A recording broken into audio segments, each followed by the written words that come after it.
চলুন ফিরে যাই আমাদের আজকের অতিথি শ্রদ্ধেয় ডক্টর মোহাম্মদ শহীদুল্লাহর নাতি, লেখক ও শিক্ষক শান্তা মারিয়ার কাছে। আবারও ফিরে এলাম আপনার কাছে। শুরুতেই যদি একটু বলতেন, আমরা তো আসলে স্যার ডক্টর মোহাম্মদ শহীদুল্লাহর কর্মজীবন সম্পর্কে অনেক কিছু জানার সুযোগ হয়েছে, তার ব্যক্তি জীবন সম্পর্কে যদি কিছু বলতেন। খুবই সাদাসিধেভাবে চলতেন এবং তিনি আদর্শকে ভীষণভাবে অনুসরণ করতেন এবং সেটা তার পরিবারের সবার মধ্যে যেন ছড়িয়ে পড়ে এবং তারা সবাই যেন একটা সৎ আদর্শ ভালোভাবে জীবনযাপন করে, সেটা কিন্তু তিনি নিশ্চিত করার চেষ্টা করেছিলেন এবং তার ছেলে মেয়েদের সবাইকে সুশিক্ষা দিয়েছেন। আর নিজে তিনি কিন্তু আমি আগেই বলেছি যে সাদাসিধেভাবে জীবনযাপন করতেন, খাবার দাবার নিয়ে তেমন কোনো কিছু আসে যেত না। তিনি তার অধিকাংশ সময় পাঠে নিমগ্ন থাকতেন। তার আমাদের যে ব্যক্তিগত লাইব্রেরি ছিল, তার বিশাল লাইব্রেরি ছিল, সেখানে তিনি বলা যায় যে আমার মা বাবার কাছ থেকে শুনেছি যে সারাদিনই তিনি লাইব্রেরিতেই লেখাপড়া করতেন এবং এরপরে বাংলা একাডেমিতে তখন আঞ্চলিক ভাষা অভিধানের কাজে তিনি যখন সম্পাদনার কাজে ছিলেন, সে সময় বাংলা একাডেমিতে যতটুকু সময় থাকতেন বা তার আগে যখন বিশ্ববিদ্যালয়ে অধ্যাপনা করতেন, শিক্ষক ছিলেন, সেই সময়টা মানে তার কাজের সময়টা বাদ দিয়ে তিনি যতক্ষণ ঘরে থাকতেন লাইব্রেরিতে এবং সারাক্ষণই পড়াশোনা করছেন আমরা এরকম শুনেছি। এবং তার মানে ছাত্ররাও তার সঙ্গে দেখা করতে আসতো, আত্মীয় স্বজন অনেক আসতো আমাদের বাসায় এবং সেটা ছিল বেগম বাজারের বাড়ি, ৭৯ নম্বর বেগম বাজার, চকবাজারের মোড়ে। সেই বাড়িতেই কিন্তু তার জীবনের এই যে ঢাকা বাসের সময়টা, সেই সময়টা কিন্তু ওখানেই কেটেছে। তার আমৃত্যু তিনি ওখানেই ছিলেন এবং প্রচুর বই তার সংগ্রহে ছিল। বই ছিল তার সবচেয়ে প্রিয়। পরিবারের সবার সাথে তার সময় কাটানো এবং সবার সাথে তার যে বন্ধুসুলভ আচরণ, আমি জানি যে আপনার তার সাথে সময় কাটানোর সুযোগ হয়নি, আপনি গল্পে গল্পে যতটুকু জেনেছেন যদি একটু বলতেন। হ্যাঁ, আমি আমার বাবার কাছে এবং আমার মায়ের কাছে যেটা শুনেছি, পরিবারের সবার সঙ্গে ঈদের সময় সবাইকে সালামি দিতেন এবং ঈদের সময় ছেলে মেয়ে নাতি নাতনি পরিবারের সদস্যদের সঙ্গে গল্প করতেন এবং হালকা গল্প নাকি খুব করতেন না, আচ্ছা, উপদেশ। এবং আবার আরেকটা ব্যাপার ছিল, একসাথে তিনি কিন্তু ছেলেদের তিনি যখন বাসায় উপস্থিত থাকতেন ছেলেদের নিয়ে এবং নাতি নাতনিদের নিয়ে তিনি কিন্তু নামাজ পড়তেন এবং নামাজে ইমামতি করতেন। হয়তো জানেন যে ঢাকায় নারীদের প্রথম জামাতে কিন্তু ইমামতি করেছিলেন আমার দাদা ডক্টর মোহাম্মদ শহীদুল্লাহ। কারণ তখন একটু রক্ষণশীল সমাজ ছিল, সেটা অনেক আগে ৩০-এর দশকে।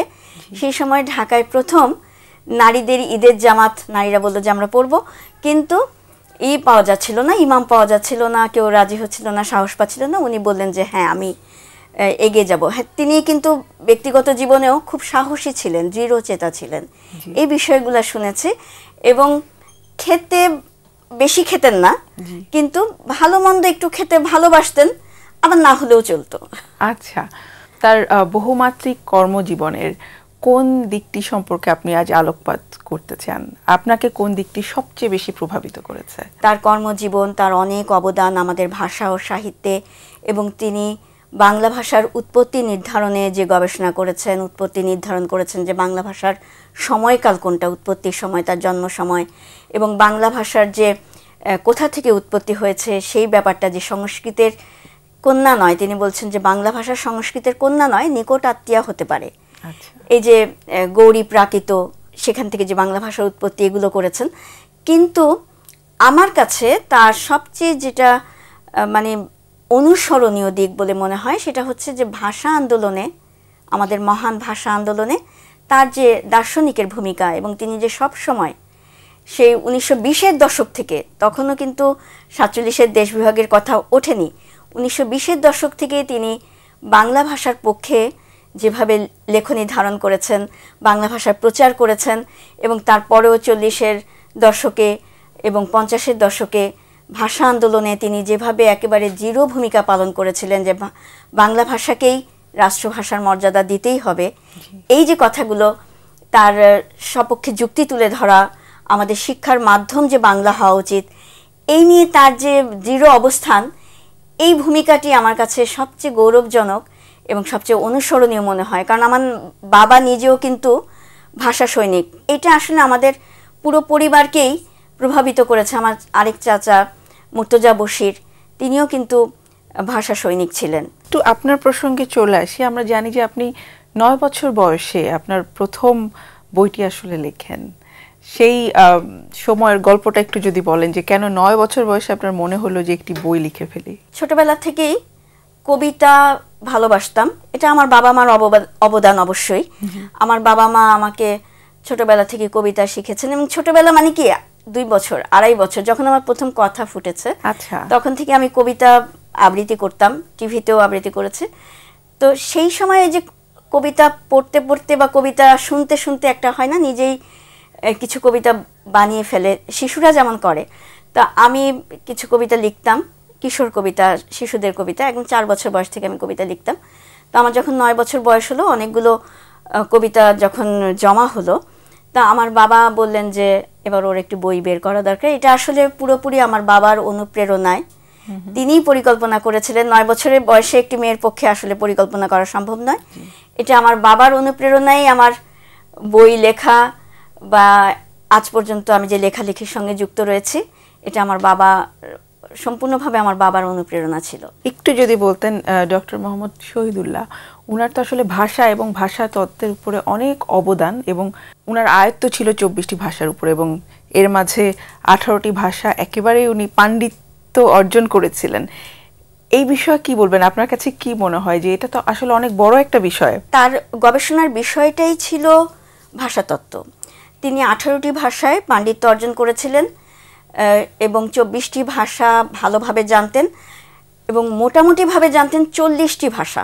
বাহ, অনেক বড় বিষয় অবশ্যই। এটা আমার কাছে মনে হয় যে এটা তার ভাষার প্রতি যে মানে তার আগ্রহ, তার আবেগ, সেটা কাজ করেছে। এবং আবেগের কথাটি কেন বললাম, এতগুলো ভাষা উনি জানতেন এবং 18টি ভাষায় তার পাণ্ডিত্য, অথচ তার মনের গভীরে যে ভাষাটি ছিল সেটি হচ্ছে বাংলা। তিনি বাংলা ভাষাকে ভীষণভাবে ভালোবাসতেন, এবং এই জন্যই বলেছিলেন যে মাতৃভূমি, মাতৃভাষা প্রত্যেক মানুষের শ্রদ্ধার বিষয়, পরম শ্রদ্ধার বিষয়। এটা কিন্তু উনি সত্যি সত্যি জীবনে ধারণ করতেন, শুধু বলার জন্য নয়। তিনি বাংলা ভাষাকে দারুণ ভালোবাসতেন, তার জীবন দিয়ে ভালোবাসতেন, এবং মা এবং মাতৃভূমির প্রতি তার ছিল অপরিসীম শ্রদ্ধা এবং ভালোবাসা। আমরা জানি যে আপনি আসলে চীনে বাংলা বিষয় আপনি পড়াচ্ছেন, এই বিষয়ে যদি একটু বলতেন। আমি বলবো যে খুব আনন্দের একটা বিষয় যে আমি চীনের বিশ্ববিদ্যালয়ে বাংলা ভাষা শেখাচ্ছি চীনা তরুণ তরুণীদের, এবং সেটা কিন্তু ওরা কিন্তু বাংলায় মেজর নিয়ে, যেটা স্নাতক, বাংলায় গ্র্যাজুয়েশন করছে, বাংলা ভাষা তারা শিখছে। চীনের 6টি বিশ্ববিদ্যালয়ে বাংলা ভাষা শেখানো হচ্ছে, বাংলা ভাষা বিভাগ আছে। আরও কয়েকটি জায়গায় বাংলা ভাষা শেখানো হয়, কিন্তু সেখানে মেজর নিয়ে পড়াশোনা করে না। কিন্তু 6টি বিশ্ববিদ্যালয়ে রীতিমতো মেজর নিয়ে ছেলেমেয়েরা গ্র্যাজুয়েশন করছে বাংলা ভাষায়, এবং সেখানে আমি বাংলা ভাষা শেখাচ্ছি। আমার কাছে এটা খুবই গৌরবজনক বলে মনে হয়, এবং আমার কাছে মনে হয় যে আমি যখন শ্রেণীকক্ষে ক্লাস নেই, আমি যখন বিদেশিদের বাংলা ভাষা শেখাই, তখন মনে হয় যে অদৃশ্যভাবে সেখানে যেন আমার যে পিতামহ ডক্টর মোহাম্মদ শহীদুল্লাহ, যিনি বাংলা ভাষার জন্য কাজ করেছেন, আমার বাবা যিনি ভাষা সৈনিক এবং সারা জীবন বাংলা ভাষা নিয়ে কাজ করেছেন, বাংলা বর্ষপঞ্জি তিনি সংস্কার করেছেন, আমার বাবাও করেছেন, আমার দাদাও।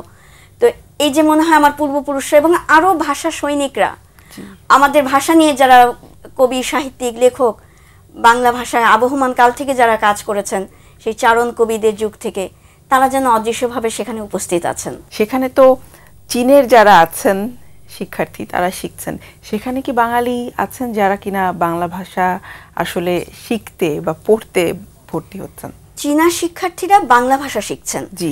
আর আমাদের প্রচুর বাংলাদেশের অনেক ছেলে মেয়ে আছেন। জি। আমি যে বিশ্ববিদ্যালয়ে শিক্ষকতা করছি, ইউনান বিশ্ববিদ্যালয়, খুনমিং শহরে, সেখানে প্রচুর বাংলাদেশি ছাত্রছাত্রী আছে, কিন্তু তারা সফটওয়্যার ইঞ্জিনিয়ারিং এবং আরও অন্যান্য বিষয় শিখছে। কারণ বাংলা শিখতে তাদের তো চীনে যাওয়ার প্রয়োজন নেই, বাংলা তো তারা বাংলাদেশেই শিখতে পারেন। তাদেরকে দেখো আমার খুব ভালো লাগে যে আমার দেশ এইভাবে এগিয়ে যাচ্ছে, আমাদের দেশে তরুণ সমাজ এগিয়ে যাচ্ছে, এবং তারা কিন্তু ওখানে গিয়ে বাংলা সংস্কৃতির বিভিন্ন অনুষ্ঠান আমরা উদযাপন করি, বিশেষ করে কনসুলেটে। সেখানে আমরা বাংলা সংস্কৃতি যখন উদযাপন করি, এবং আমার চীনা ছাত্রছাত্রীদের মুখে যখন বাংলা গান, বাংলা কবিতা শুনি এবং আমি শিখাই এবং আমরা স্টেজে পরিবেশন করি, তখন আসলে অন্য ধরনের একটা ভালোবাসায়, গৌরবে মনটা ভরে যায়। শ্রদ্ধেয় ডক্টর মোহাম্মদ শহীদুল্লাহর তো অনেক অর্জন আছে উল্লেখযোগ্য, সেই অর্জনগুলো সেটা আপনাকে কতখানি ভালো লাগায় বা প্রভাবিত করে? অবশ্যই প্রভাবিত করে, ভালো লাগে। মানুষ যখন ডক্টর মোহাম্মদ শহীদুল্লাহর অবদানের কথা বলে, তাকে শ্রদ্ধা প্রদর্শন করেন, তখন ভালো লাগে। এবং সেই সঙ্গে কিন্তু আমি নিজের ভেতরে একটা দায়িত্ববোধ অনুভব করি। শুধু আমি নয়, এটা আমি আমার বাবার কাছ থেকেও পেয়েছি। আমার বাবাও এই কথা বলতেন যে তুমি ইচ্ছে করলেই কিন্তু মানে এমন কোনো কাজ করতে পারো না, অনৈতিক কোনো কাজ করতে পারো না, যাতে মানুষের কাছে মনে হয় যে এরকম শ্রদ্ধেয় একটি পরিবারে জন্ম নিয়ে এই মানুষটি এরকম করছে, এইটা যেন কখনো মনে না হয়। সুতরাং একটা দায়িত্ববোধও কিন্তু ভিতরে কাজ করে যে আমি কিন্তু যে মানে হয়তো ইচ্ছে করলেই আমি কোনো অনৈতিক কাজে জড়িত হতে পারি না। আমি কোনো কিছু আমাকে এই যে দায়িত্ববোধটা, পরিবারের ঐতিহ্যটা, এটাকে কিন্তু রাখতে হবে, এটাকে সমুন্নত রাখতে হবে এবং মানুষ যেন ভাবে যে একটি ভালো পরিবারের একজন ভালো সন্তান। এই দায়িত্ববোধটা ভিতরে কাজ করাও কিন্তু একটা চাপ, কিন্তু এটা একটা গৌরব। আপনি তো সাংবাদিকতাও করেছেন। আমাদের দেশের সাংবাদিকতায় আমরা যখন কোনো একটা নিউজ দেখি বা লেখার ক্ষেত্রে শৈল্পিকভাবে কোনো একটি বিষয়কে তুলে ধরার বিষয়টা আপনি কতখানি দেখতে পান? একটু দুঃখের সঙ্গেই বলি যে অনেক সময় আমরা এখন দেখি যে আমি 30 বছর ধরে সাংবাদিকতার সঙ্গে যুক্ত, একেবারে পেশাগতভাবে আমি হার্ড নিউজের সঙ্গেও ছিলাম, নিউজ এডিটর ছিলাম বিভিন্ন প্রতিষ্ঠানের এবং এডিটোরিয়ালে কাজ করেছে। বাংলা ভাষাটা আমাদের সাংবাদিকদের আরও একটু ভালোভাবে মনোযোগ দিয়ে শেখা দরকার। আমাদের সাংবাদিকরাও মেধাবী, কিন্তু আমরা যদি নিজের ভাষাটার প্রতি একটু মনোযোগ দেই, সঠিকভাবে বাক্যটা অন্তত সঠিকভাবে লেখার চেষ্টা করি। আমি সাব এডিটিং করেছি অনেক বছর, সুতরাং আমার কাছে বানান ভুলটা খুব চোখে পড়ে, বাক্যের ভুল, ব্যাকরণগত ভুলগুলো খুব চোখে পড়ে।